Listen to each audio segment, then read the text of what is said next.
اللہ اس پر بھی اس کے گناہ معاف کر دے۔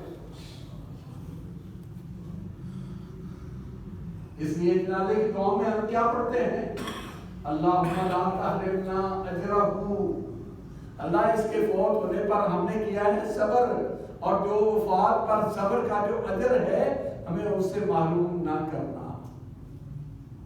اللہ اس فوت ہونے والے پر جو اجر ملنا ہے اس اجر سے ہمیں عطا کرنا اور محروم نہ کرنا۔ میرے بھائیو، اجر اتنا بڑا ہے۔ نبی صلی اللہ علیہ وسلم نے فرمایا کوئی آدمی دنیا میں بڑی نعمتیں ملی ہیں، بڑی نعمتیں ہیں، صحت ہے، جوانی ہے، مال ہے، دولت ہے، اولاد ہے، دوست و احباب ہے، منصب ہے، عہدہ ہے، فرمایا صبر سے بڑی نعمت کسی کو نہیں ملی۔ صبر سے وسیع اور صبر سے بڑی نعمت کسی کو نہیں ملی۔ ایمان کے ساتھ یہ ہے وتواصوا بالصبر، ایمان والے ایک دوسرے کو صبر کی تلقین کرتے ہیں۔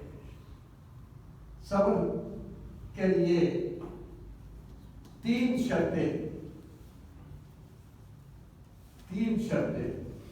پہلی شرط، اللہ کا حکم سمجھ کے صبر کرے۔ یہ نہیں وہ بڑا پہلوان ہے جی ہوتا تو کچھ بھی ہو جائے کچھ نہیں ہوگا، پہلوان نہیں، ٹھیک ہے، دکھ آتے ہیں بندے ڈول جاتے ہیں۔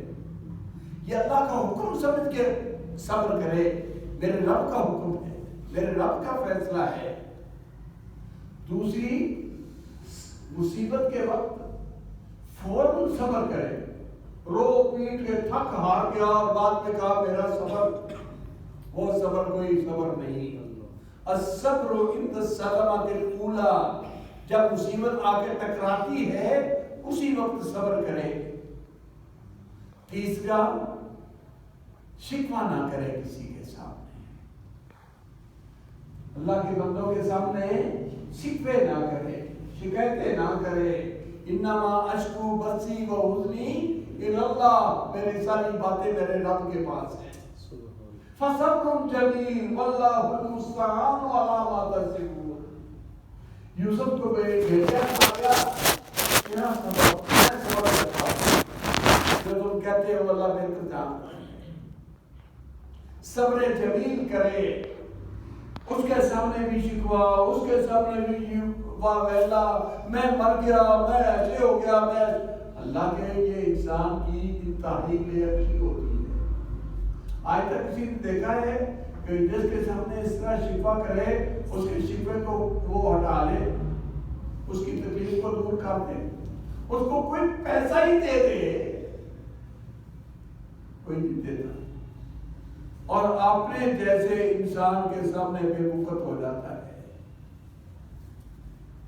نہیں، اگر بات کرنی ہے تو اپنے رب سے کرے، کسی اور سے شکوے کرنے کی ضرورت نہیں۔ اللہ رب العزت ہمیں یہ 4 صفات اپنے اندر پیدا کرنے کی توفیق عطا فرمائے۔ وآخر دعوانا الحمد للہ۔